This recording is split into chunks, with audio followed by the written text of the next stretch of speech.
They called me the weakest slave then. I beat the strongest. Man, without throwing a real punch, the master kept fight records.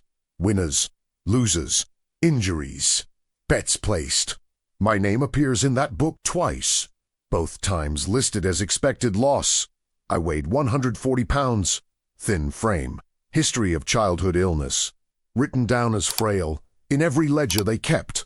The man they put me against weighed 190. He'd won 6 fights, never lost. The master told his guests it would be over in minutes. He bet money on it. It lasted 40 minutes. I didn't win by hitting harder. I won by waiting, by letting him spend his strength while I conserved mine, by understanding that exhaustion is a weapon if you know when to use it. When he finally collapsed, the yard went silent, not because of violence, because something impossible had just happened in front of witnesses. The master's face went red. Within hours, I was reassigned to the worst work on the plantation. Within days, they made me fight again, this time against someone even bigger. I nearly won that one too. Would have, except I understood that winning twice would get me killed. So I let him beat me, but I made him work for it. Made him show mercy to end it. Here's what they never wrote in those fight records. I proved their categories were lies. So I'm asking you now, if the system has to punish a man for surviving wrong, doesn't that reveal the survival was never supposed to be possible? And if patience can defeat power, what does that say about every definition of strength they ever gave us? The master announced another fight on a Saturday in July. The yard gathered in practice silence. We knew the routine. 2 men would be selected. Bets would be placed. Blood would be drawn for entertainment. Then we would return to work carrying whatever injuries made the master and his guests laugh. I kept my shoulders slumped and my eyes on the dirt. This was strategy learned over years. Looking weak kept you off certain work details. Looking weak meant lower expectations. Looking weak meant survival when strength attracted attention that ended badly. The master walked among us, studying faces, assessing bodies. His boots scraped against packed earth. His shadow fell across different men as he moved. Then his shadow fell across me. He stopped. I kept my eyes down. My heart hammered, but I controlled my breathing. Slow, steady. Unremarkable, he said my name. I looked up. His face showed satisfaction. He had found what he was looking for. He said, "You'll do." This was not a question, this was selection. Not at once press empty. He pointed to the center of the yard, where a crude ring had been marked in the dirt. He said I would fight. He said I would provide entertainment for his guests. He said I should try not to disappoint him. I walked to the ring. Other slaves watched, but did not speak. Speaking during these moments drew attention. Attention was dangerous. The master's guests, 3 white men I did not know, sat in chairs under a canvas awning. They held drinks. They looked bored, waiting for something to happen that would justify their journey out here. The master explained the rules to them. There were no rules. 2 men fought until one could not continue. Simple, brutal, effective. He called for my opponent. A man named Jacob was brought forward.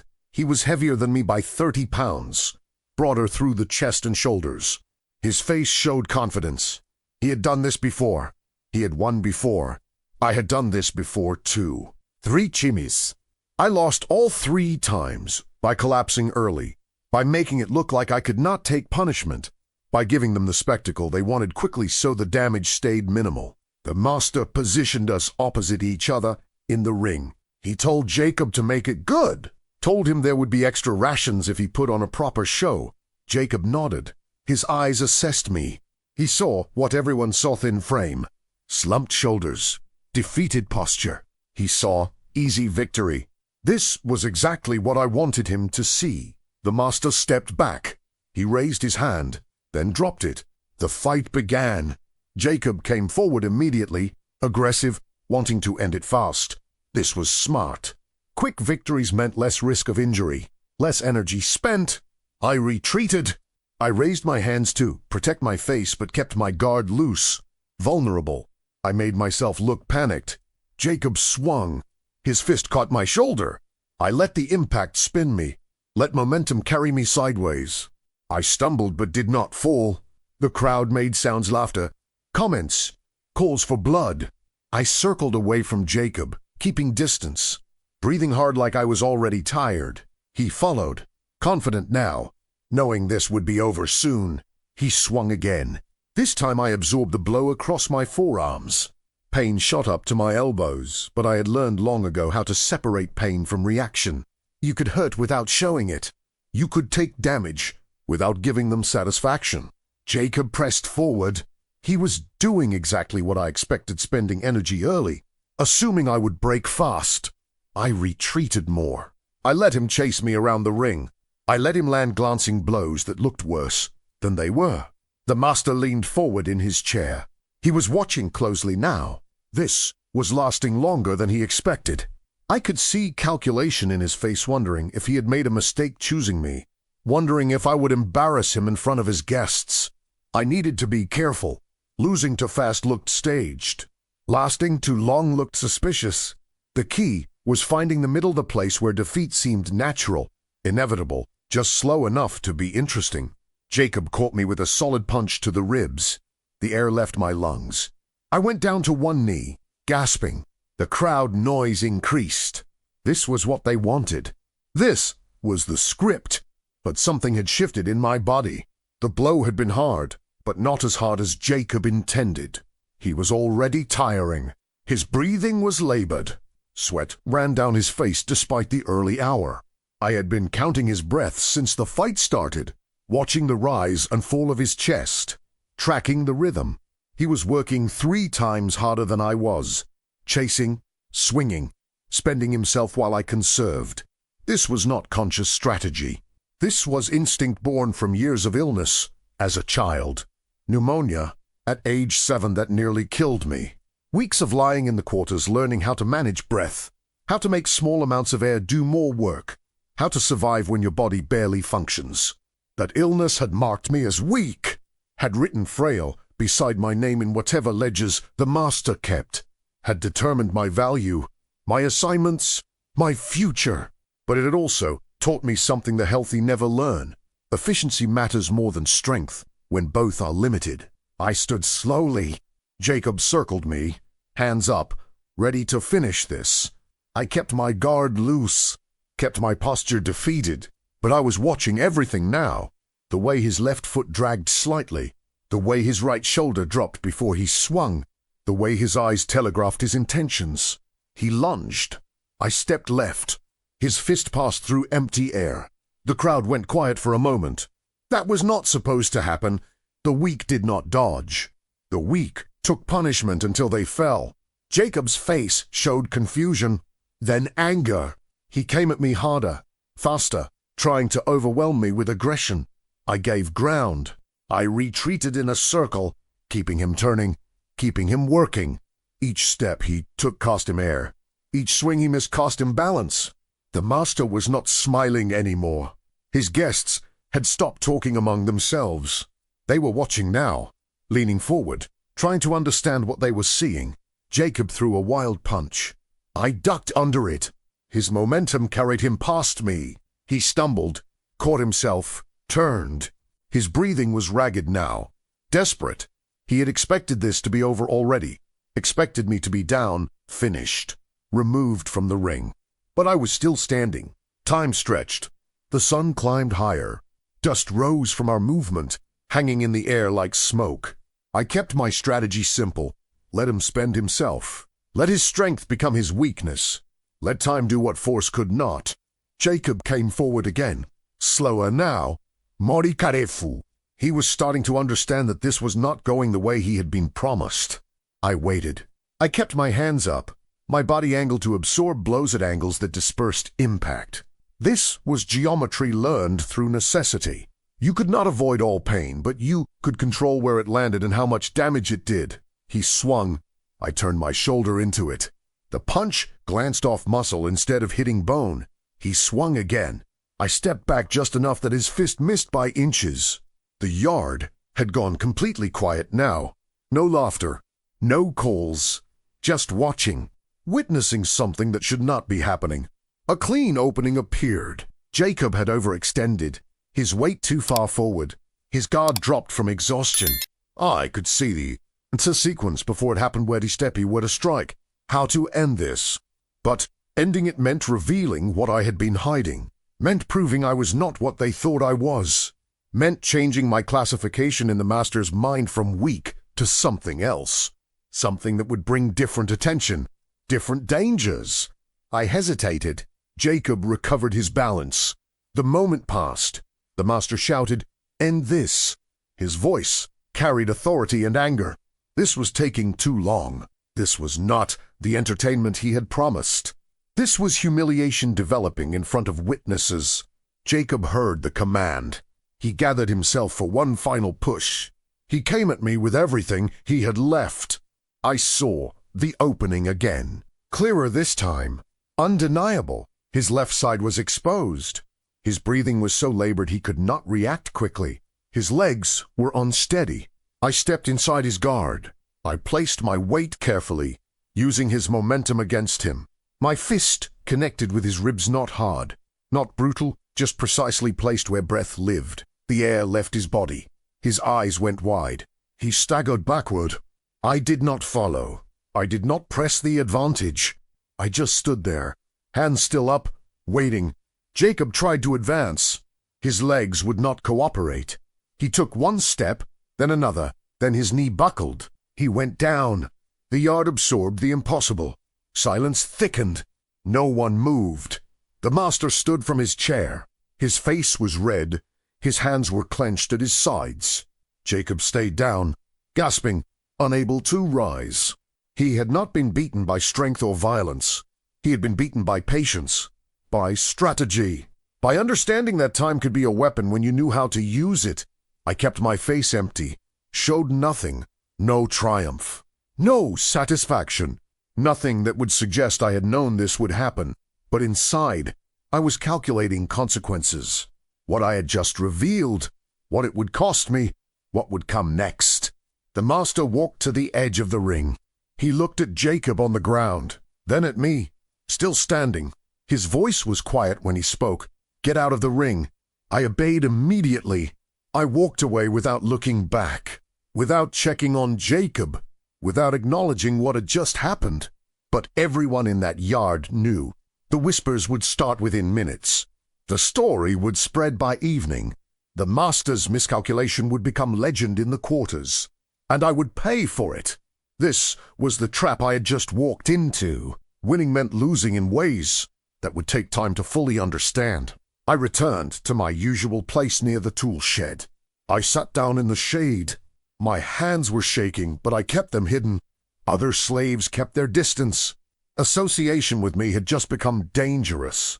They knew what I knew, that the master would need to reassert control, that embarrassment required correction, that I had just become a problem requiring solution. The afternoon passed in heavy silence.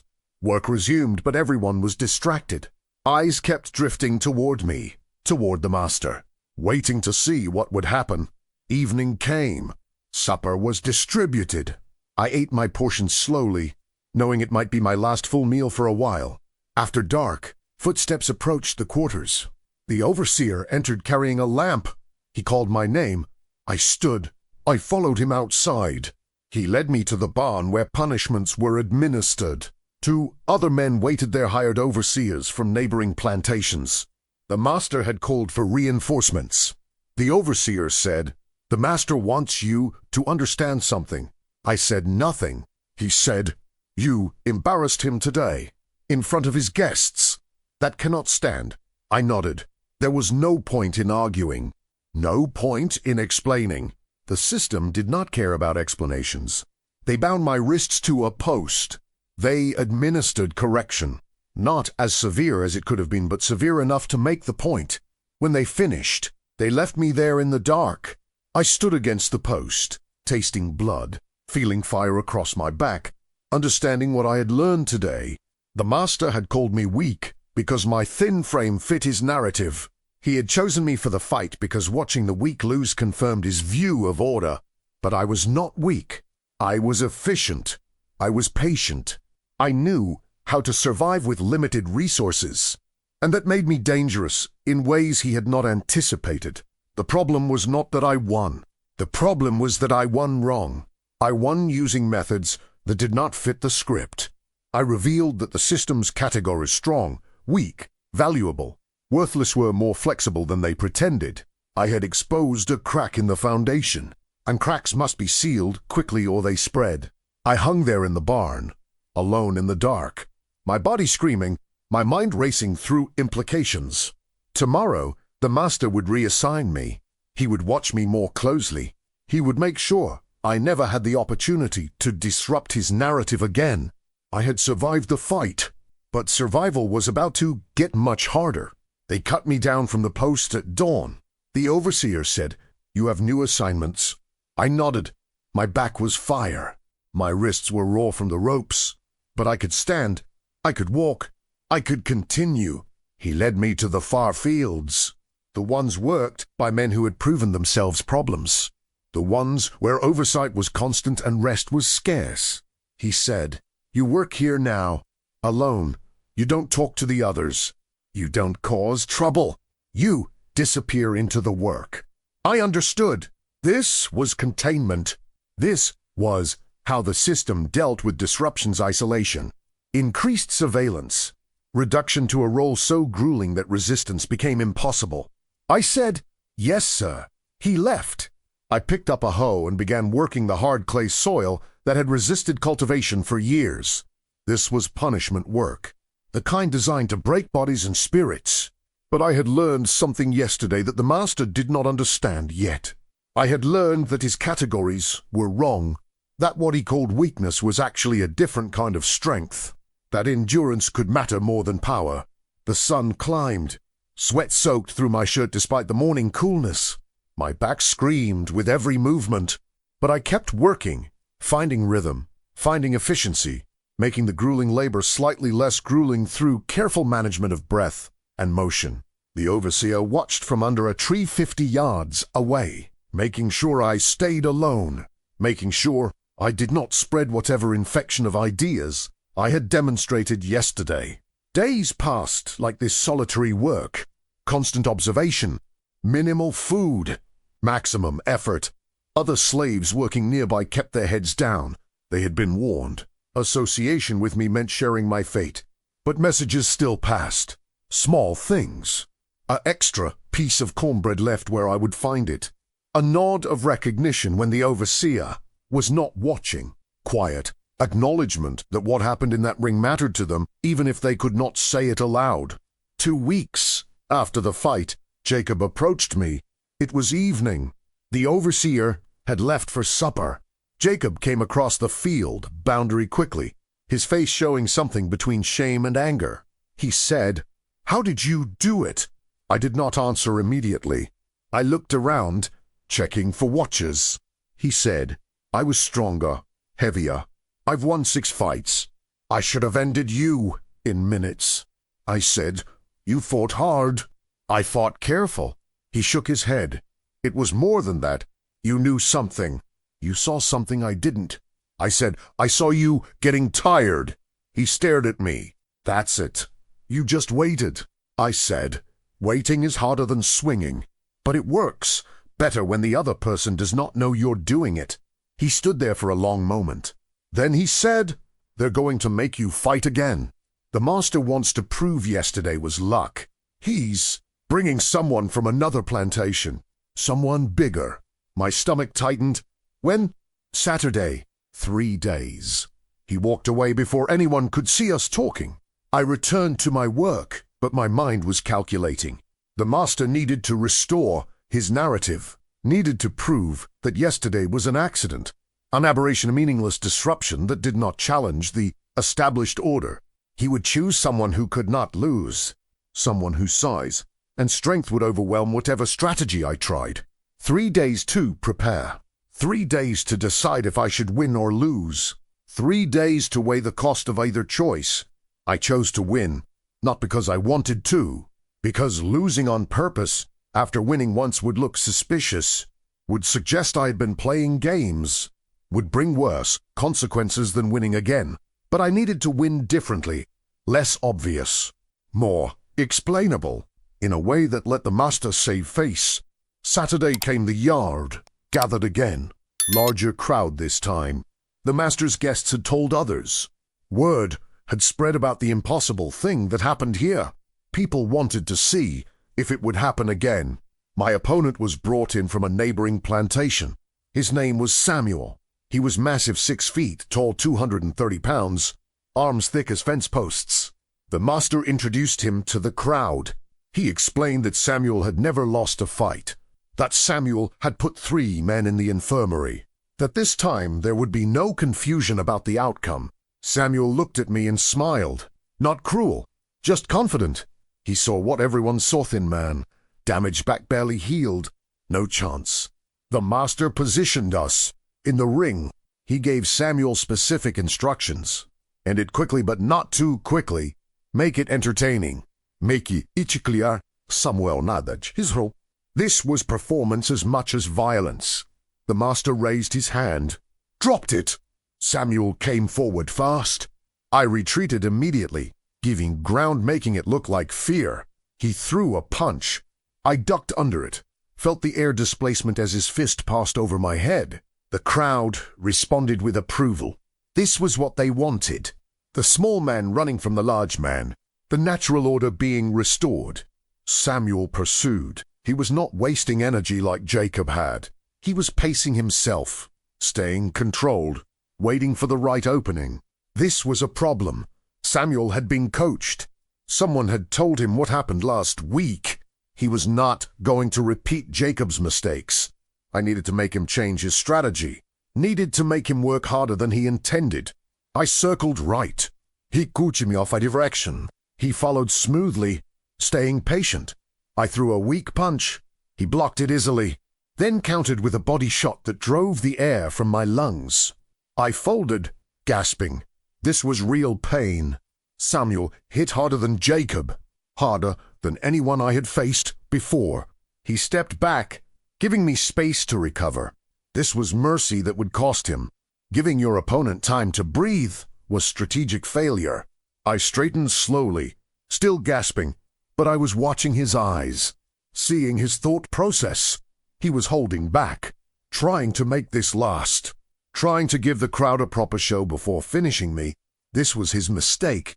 I threw another weak punch. He blocked again, then stepped inside my guard, preparing to end this. But I had left the opening intentionally, had made my guard look vulnerable while actually being positioned exactly where I needed it. When he committed to the attack, I pivoted. His momentum carried him past me. I struck his kidney not hard enough to injure, just hard enough to hurt. He stumbled, caught himself, turned. His face showed surprise, then annoyance. He had not expected me to land anything. The crowd noise changed, got quieter. More attentive Samuel came more aggressively now. Pride wounded, patience broken. This was what I needed. Angry fighters made mistakes. Emotional fighters abandoned strategy. He threw a combination left, right, left. I slipped the first 2. The third caught my shoulder. Pain exploded, but I used the rotation to create distance. He pursued. I retreated in angles, making him turn constantly, making him work harder than he planned. Time passed. The sun climbed. Dat horsey. Samuel's breathing grew heavier. Not exhausted like Jacob had been, but working, spending energy, starting to realize this was not going to be the easy victory he had been promised. I kept moving, kept main chase, kept landing small strikes that did no damage but accumulated like debt. The master was not smiling. His guests looked confused. This was not the restoration of order they had come to witness. Samuel caught me with a solid punch to the ribs.